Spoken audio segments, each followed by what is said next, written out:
I'm Hayes Hartwig. This is Bamboo, Vancouver's property management and investment podcast.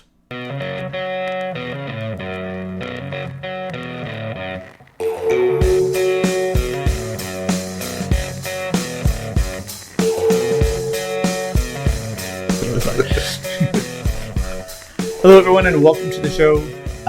So this show is about landlords and investment and so on and so forth.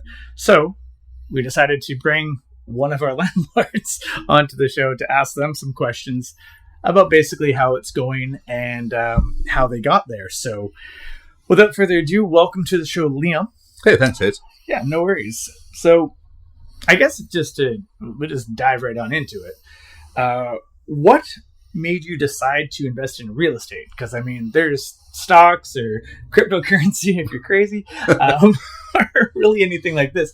Why real estate? What brought you there? Well, I certainly wasn't going to put my money into cryptocurrency pixie dust. I think I bought my first apartment about 3-4 years earlier, and I got an assessment in, and it showed me sort of how much the place was worth now. And I was like, wow, I've just made like over $100,000 in the past 3 years for doing nothing. For existing. Boy, that's nice. I wonder if I could do that again. Yeah, that makes sense. Yeah.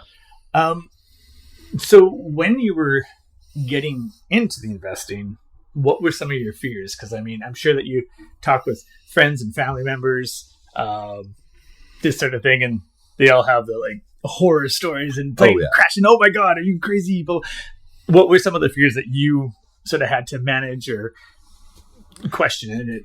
I mean, I think the biggest one is probably the one most landlord, which it still feels weird to think of myself as a landlord, but it's also regal, right? Yes. Yes. But I think the ones most of new landlords would worry about would be the nightmare tenant. I mean, we've all heard those horror stories. Trash the place, or have their pets run wild and rip the place apart, or God knows what. Yeah. So far, knock on wood, I've been very lucky. I've had no significant problems. Mm-hmm. But yeah, that was the big worry. Yeah. Now, and to deal with some of those worries, like, did you look on the internet, or what were your sources to sort of help? Like before you, I'm assuming you did this before you went out shopping in the first place. So like, where were some sources that you sort of learned, or did you just come to terms, drink some whiskey, and hope for the best? I mean, I did a little bit of research myself, and obviously, I knew you, and you would help me buy my original place, and I knew that you did property management, so I leaned on you a bit as well for advice as well. Yeah, and I mean, at the end of the day, there are several million probably houses rented here in Vancouver, and not all of them are on fire. Yeah, so fair enough. Right? I think your odds are pretty good. Yeah, that's one of those things I always explain to a lot of the newer landlords coming in, that you hear these horror stories, but you also only hear about planes that crash. Yeah, exactly. You don't hear about any of the ones that got to their destination. Yeah. It's the same thing with the rentals, is the sense that it most of the time they run fine. Yeah. And then also with the rentals, especially, that a lot of it comes down to communication. Mm.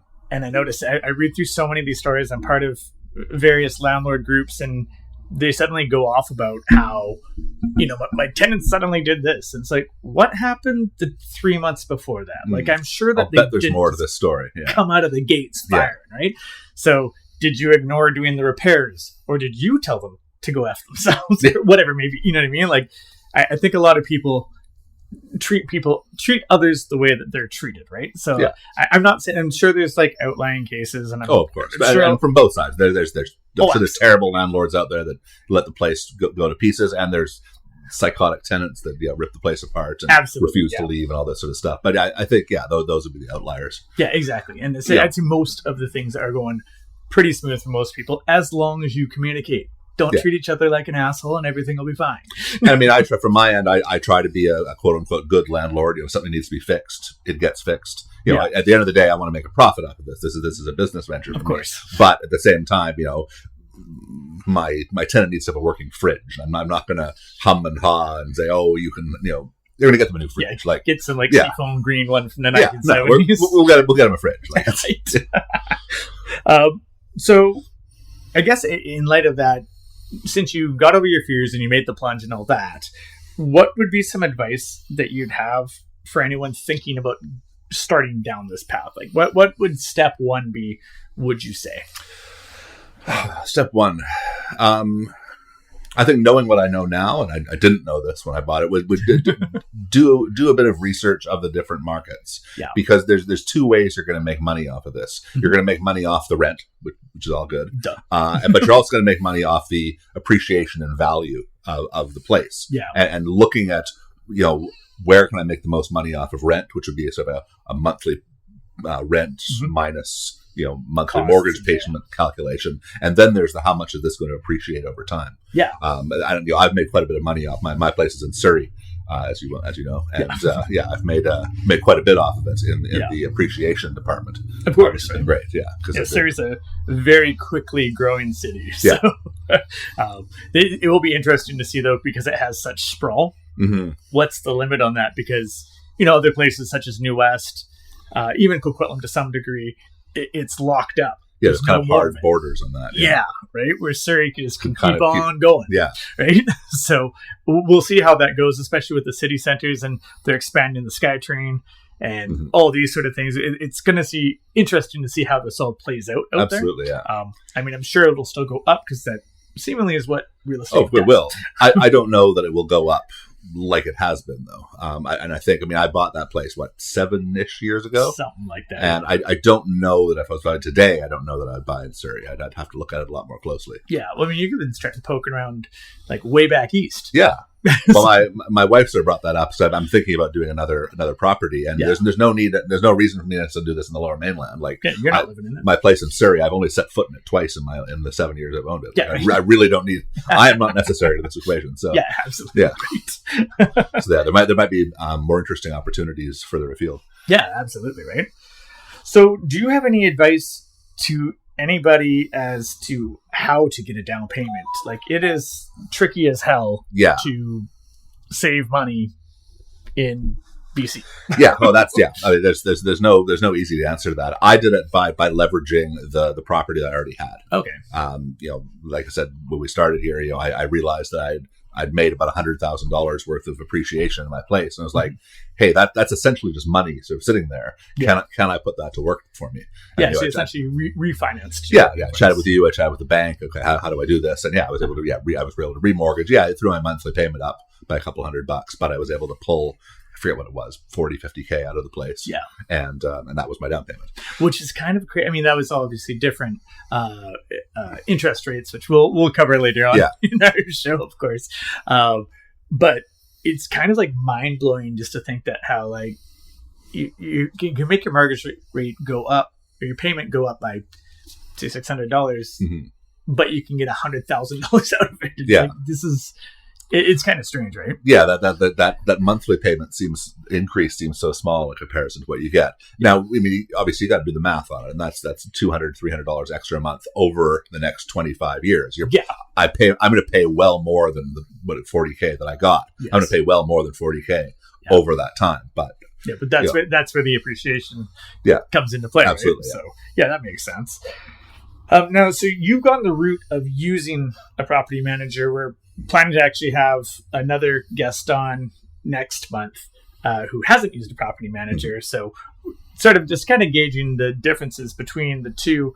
What drove you to get a property manager? Because you live in New West, right? Surrey's not that far away. Well, at the time I bought the place in Surrey, I lived in Vancouver. True. Yeah. So it was a bit further away. Also, I don't drive. So if I had to go out and deal with something, it'd be a pain in the ass. Yeah, fair enough. I mean, probably the big reason was I happened to know one. Yeah. The person, which was you, that helped me buy the place, was also a property manager. So it seemed like a very natural thing to do. Yeah. But it helped me alleviate some of those fears of the problem tenant that I mentioned earlier. You actually have experience and knowledge on how to deal with that. I'd just be kind of waving my arms and that sort of thing. Yeah, I mean, I'm a big fan of just sort of fire and forget kind of things. I can. I just at this point, unless there's some serious issue, I just cash the checks, and they are slightly smaller checks than they would be if I didn't have a property manager. But it saves me so much time and work, honestly. And it's not just those sort of monthly taking care of the place, and honestly, there's some months you don't do anything. Absolutely. But there are some months. I work all the time. What are you talking about? Yeah, but there are some months you do a lot. Yeah. And it's not just the sort of monthly upkeep of the place, but it's also, I recently had a tenant move out somewhat unexpectedly, and you were able to have a new tenant in there. I think it took you 2 weeks, maybe 3, about 2 weeks, something like that. Yeah. Sometimes a little bit of luck. I mean, mostly skill, of course. Of course, yeah. But yeah, so it's, I guess, yeah, we do come in, we're more help. You need a property manager when you need one. Yeah. So it's almost like insurance. Yeah. But yeah, we're interested to see, because as I said, our guest that we're going to have, he's supposed to be on next month, will be not using a property manager, and we're just interested to see the sort of the things that he has to deal with. So that'll be kind of stuff.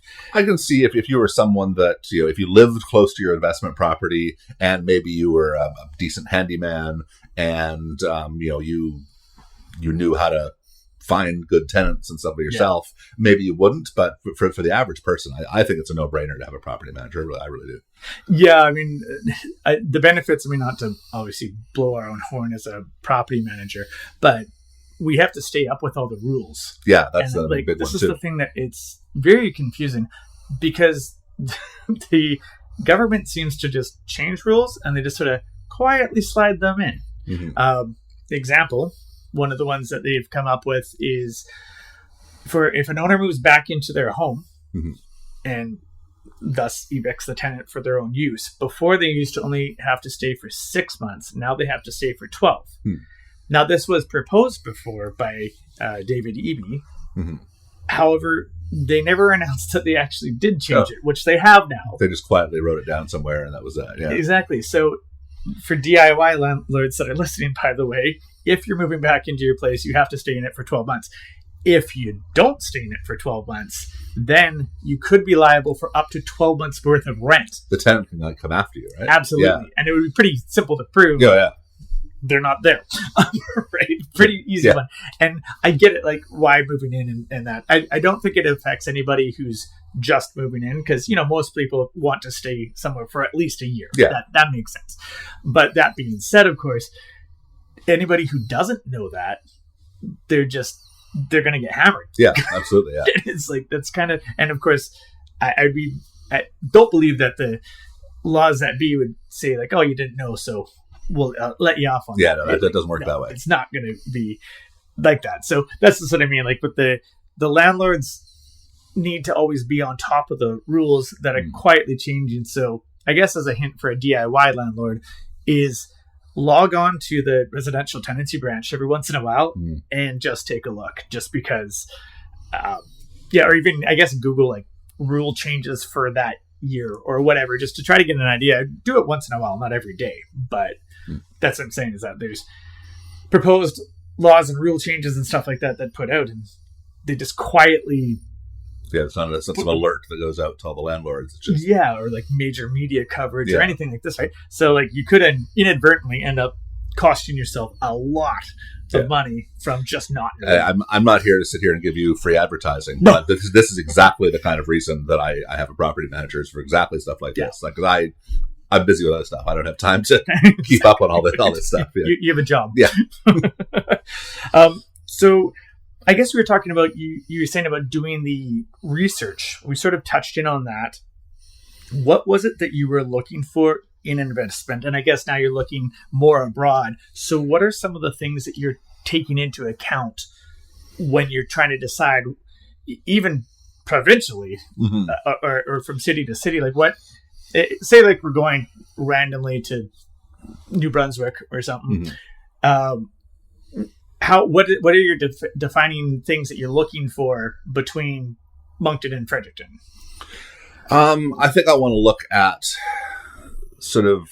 I want to catch a fast growing city right at the cusp of its growth. So when prices are starting to increase, but they haven't hit the rocket madness yet. And I mean, I simply through luck, that's what I hit with my Surrey place. In what was it? It would have been 2017-ish. I bought in Surrey. It was expensive, but boy, did those prices go up over the next 5 years.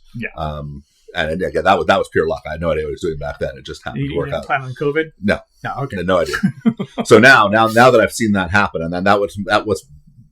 I don't see that necessarily happening again in Surrey, because prices are already incredibly high in the Lower Mainland. I don't see them doubling again. Like that would just that would be absurd. So that's why I'm sort of looking further afield. I'm more consciously targeting those places where I think growth is coming. Okay. But are still right now reasonably affordable.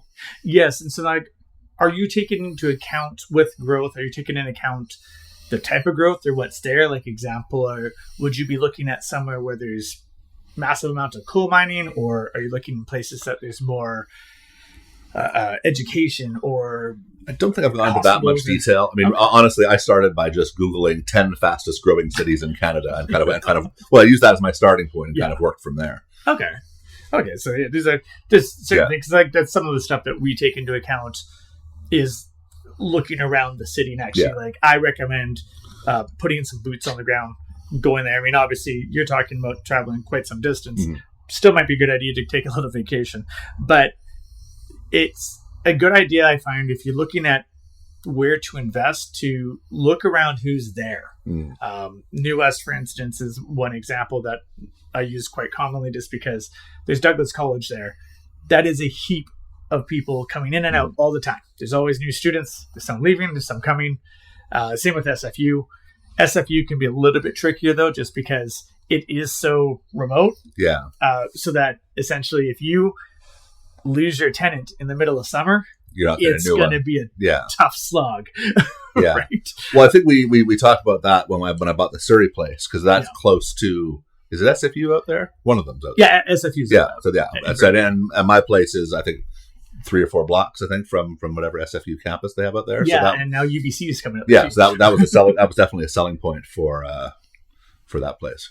Yeah, exactly. So that's going to depend on what kind of place you're investing in. If you're looking to buy some sort of larger house, that might not be as appealing to students. Whereas I've got a 1-bedroom apartment that just, it's the bare minimum required to call it a 1-bedroom. Yeah, and so that's going to be more appealing to students. Yeah, absolutely. And that's what you take into account, because some people buy a 1-bedroom that's near elementary school with the realtor remarks, "Oh, close to school." Yeah, great, but usually they have a bedroom for their kid. Yeah. So a 1-bedroom near an elementary probably ain't going to cut it. A 2-bedroom, totally different story, right? Yeah.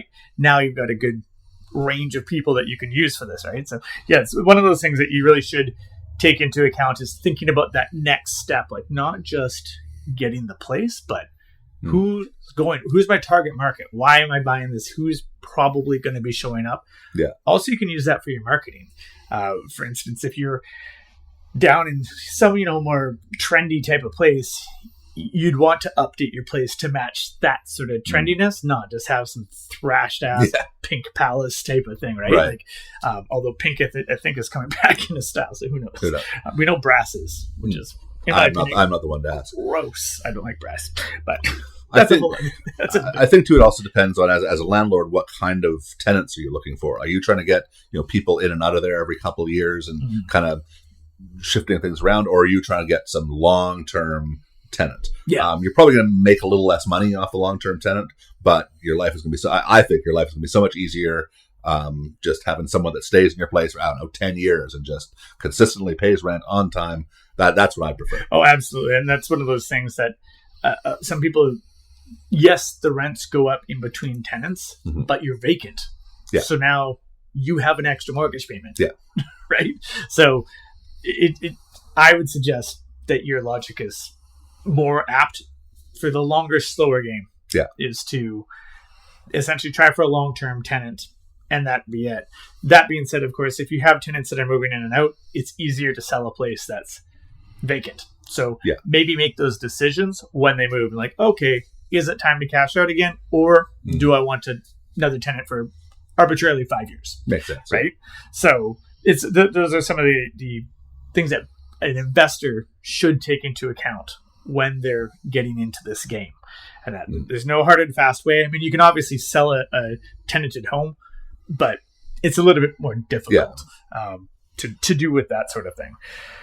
So we actually started gearing towards there with the rules. Now, there's been some rule changes that are proposed. These aren't all here yet, I guess would be the most accurate way to put it. One of the ones that has been proposed is to have the tenants' rent payments be attached to their credit scores. Any thoughts on that? Is it a good thing, bad thing? the short answer, I don't know. Yeah. Longer answer, that seems kind of weird to me. Rent isn't credit. Yeah. The whole idea of a credit score is, how reliable are you at borrowing money? Mm-hmm. Rent isn't borrowing money. So I don't know that makes sense to me just on a logical basis. Yeah. As far as how it would affect tenants, I don't know. I really, really don't. Yeah, I think the idea was to basically have it because they're showing that they could pay $3,000, $4,000 a month, and sometimes higher, kind of thing, right? But it doesn't fix any credit scores. So when they go to hopefully get a mortgage down the road, mm-hmm.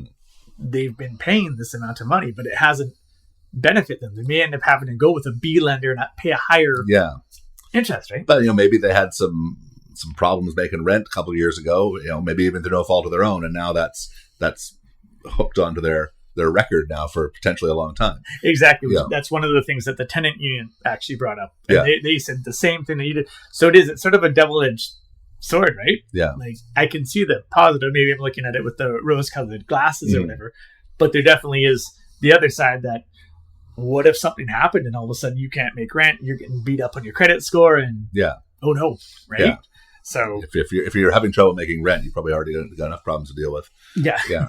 But I mean, long story short is I don't know enough about the issue to really intelligently comment, but it does seem a little odd to me. Yeah, that's an interesting take there. Another one that they're proposing is to extend the notice to be given by a landlord to move back into their place. So arbitrarily, if you were to move back into your rental, not that you lived there before, but if you needed to move into it. Right now, you have to give them 2 months. They haven't said how long the extension they're thinking is. Could be 4, could be 6, who knows? But what do you think about that, about having to give a longer time for notice? I mean, I get why they would do that. It sucks being evicted. And if I tell my tenants you've got 2 months to get out, I mean, that's a big problem for them. So I get that.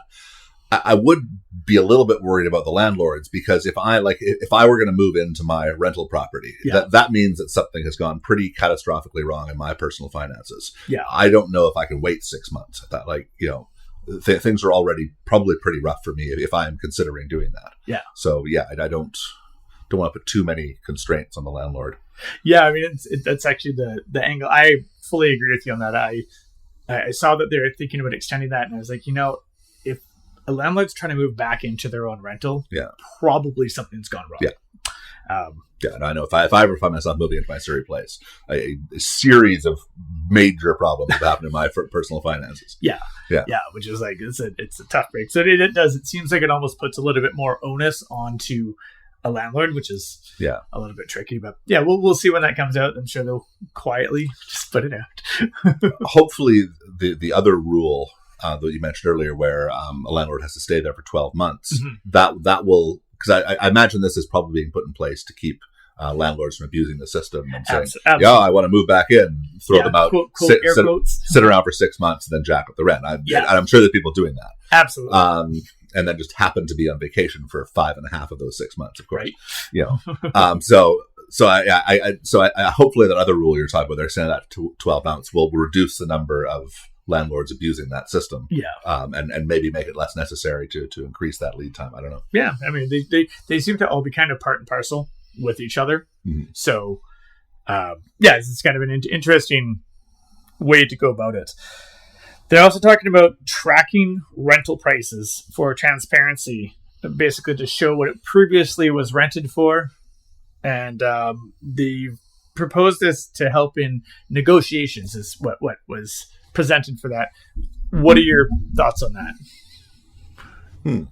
Like, let's say, would that sway you as a landlord if a tenant came in and said, well, the last tenant was only paying $1,700 and now you're trying to charge $2,000? Would that sway your opinion, or what is your thoughts on there? I don't think I'm necessarily against it, but I also think that the previous rental is not not necessarily the measure I would go by. I would go by comparables nearby. I recently did up my rent quite a bit because the interest rates were killing me. I had a tenant in there; he was paying $1,100 a month. I was getting absolutely killed by the interest rates. He unexpectedly moved out quite quickly, and I was able to bring a new tenant for quite a bit more, which brought me much closer. I'm still losing a little bit of money on the place every month, but not nearly as much as I was. Yeah. So it actually kind of leads into what I was going to ask you about. Like, the interest rates going up, did that affect you very much? It seems like it obviously did. Very much, yeah. I went from about breaking even to losing about $500 a month on the place. Wow. Now I say losing, I was still gaining money through that appreciation and value and stuff like that. So losing money, I say with air quotes, but that was a little bit rough. So with him moving out, I was able to increase the rent to a place, and I didn't increase it some wild amount. I increased it to sort of what a 1-bedroom in Surrey in that area roughly goes for. Yeah. Then that was my point earlier. If the tenant had come to me and said, "Hey, you rented that place out for much, much less than I'm paying," I would say, "Well, yes, I did, but that was 6 years ago." And the place next door is the same price as what I asked you, so I'm not really going to negotiate a whole lot on that. Yeah, I mean, and I agree. I think that's what the case is with that. I almost wonder if they're trying to tie that in with the credit, because this way the rent would have to be reported somewhere to tie it into the credit. Therefore, they would have to know how much they're paying on the rent. Maybe that's a bit of a sideways way of kind of keeping track of things. Like that's what I'm wondering, if they're maybe tied into each other. Well, obviously, we'll see how that goes down. You were talking about the interest rates getting at you. Did the insurance affect you, or any, like, because the property taxes go up, the insurance goes up, all this stuff? Did all these combine, or was it just the interest rate in particular that just gave you the best wallop or biggest? Yeah, you're totally right. Everything went up, but the insurance and the property taxes they increased by a trivial amount compared to, where we're talking a few $100s a year versus $500-600 a month from the mortgage payments. So it was definitely the interest that not even had not the even hardest close. hit, right? Yeah, not even close.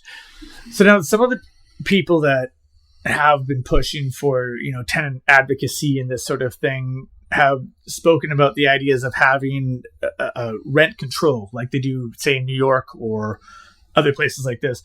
What are your thoughts on that? Do you think that would be all right to have control between tenants? Like, that's allowed a tough to raise one. X amount between tenants. Not, I mean, obviously, the prescribed amount while there's a tenancy, but they're talking about between tenants.